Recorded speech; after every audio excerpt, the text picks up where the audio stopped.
Hi, everybody. Welcome back. Last time we talked about the story and how a road is never ending and it's wide and it's easy because it's all about me. But this little small road that follows God is just a one-lane road between you and God. And as we talked about coming up to the merge line, we saw the semi that was there, this huge semi truck that was blocking our way. And God saying, no, this is my road. This is the road that I built. I was here first. You need to follow me. And God kind of just told me that in order to follow Him, we first must yield. We must yield our soul, yield our right of way to Jesus Christ. We must submit to God. Job describes it this way: submit to God and be at peace with Him. In this way, prosperity will come to you. Accept instruction from His mouth and lay up His words in your heart. Surely then you will find delight in the Almighty and will lift up your face to God. And in James 4:7, he just says, submit yourselves to the Lord. Resist the devil and he will flee from you. What we need to realize when we get on God's road is that we need to yield control to Him. We need to submit to Him. Let Him have our lives. And we will reap a benefit. Listen to the benefit that you have by submitting to God and being at peace with Him. Being at peace with Him. That's what Adam had in the garden before sin, was peace with God. He didn't fear God coming and walking with him. They sat together and they named all the animals. They had this relationship of peace and friendliness with God. In this way, prosperity will come to you. You submit your life to the Lord. It says, He will make your way smooth. Prosperity will come to you as you do your job and as you work. You will be blessed by God. If you accept instruction from His mouth and lay up His words in your heart, the words of the Bible, the words that are life, then you find delight in the Almighty and you will lift up your face to God. You won't be hiding your face. You'll be able to actually stand in the presence of God and look Him in the eye and not perish. And submitting control and letting God have control is hard. As it said in Matthew 7:13 and 14, that the way that leads to destruction is easy because there are no rules. You don't have to follow any rules. You don't have to be good. You don't have to give up control of your life. It's all on you, right? You got this way. You did this. You can get through it.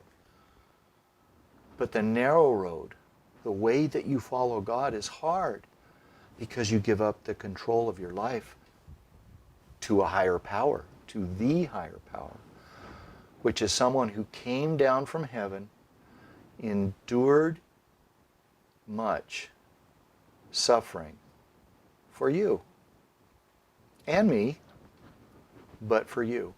He came down for you. It's a personal thing. He came down for everybody, yes, which makes it sound generic and makes it sound impersonal. But Jesus Christ came down for you. Make no mistake. If you were the only person alive, He would have endured the cross for you. So by yielding yourself to the Lord, you find this freedom. And He says, get in behind me. And I've found that there's some things that happen when you get in behind His semi, when you let the semi go in front of you and you move onto God's highway. There are 4 things that I've found that God has given me in this little descriptive narrative. The first thing I found is that we get drafted.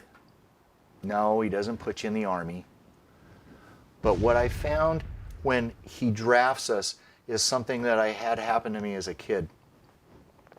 When I was back then, and it was a long time ago, the speed limit was 70 on the freeways. And I had this little motorcycle, a 100cc motorcycle that I would take, and I would travel to this area that I like to go camping, the logging roads that lead up to the mountains. And I had to get on the freeway to do that. So I would take this little motorcycle and I'd get up on the freeway, and the scariest time was when I got passed by semi-trucks, because they would almost blow me off the road just by passing me.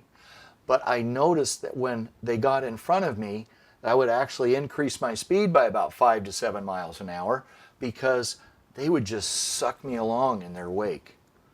Just like in NASCAR, where they draft and they get in right in behind the car in front of them, because the car in front of them does all the work. It drafts them and it pulls them along. Nature knows this because of the geese flying formations. That's why geese fly that way.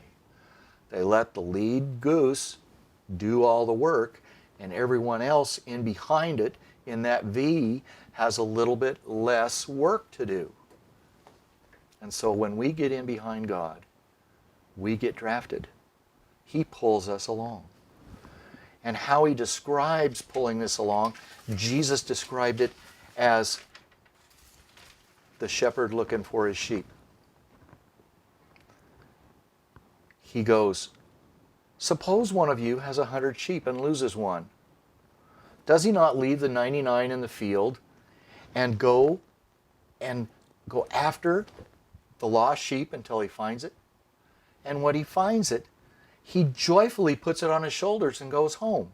Then he calls his friends and neighbors together and says, rejoice with me, I've found my lost sheep. I tell you, in the same way that there will be rejoicing in heaven over one sinner who repents, than over 99 righteous persons who do not need to repent.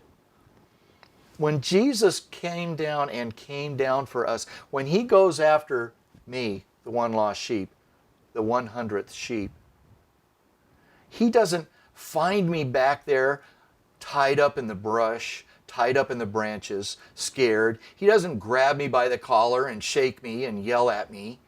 He doesn't say, you stupid sheep, what the heck are you doing? Why are you back in there? Get your butt out of there and go back to the other 99. He doesn't do that. He doesn't explode on you and kick you. What does he do? He picks you up on his shoulders and he carries you home joyfully. He's happy that he found you. That is a wonderful expression of a loving God who rejoices when he brings you home to heaven, calls his friends and neighbors in, and celebrates that you have been found.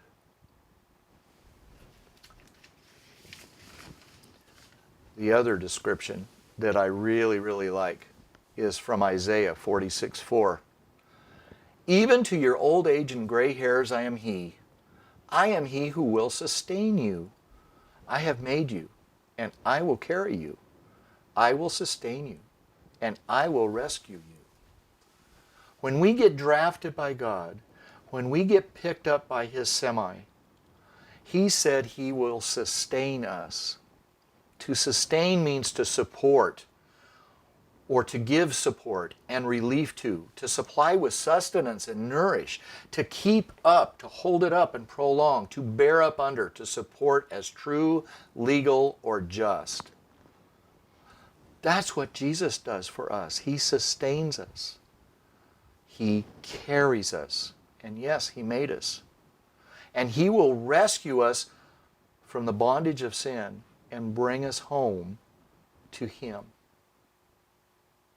In the next segment, we'll talk about some of the stuff that I find once I am behind the semi and as I am drafted, and what we can do to stay behind and keep getting drafted. If you haven't gotten on God's road, I ask you to seriously consider giving your life to the Lord. If you're sitting there at the crossroads, at that merge lane, and you haven't submitted to God, I'd say please submit to the Lord. Give him all of you. Get in behind the semi and be drafted. Be carried along by God. In the next segment, we'll talk a little bit more about that. Thank you for listening. Please subscribe if you want to get the next one, and I'll see you next time.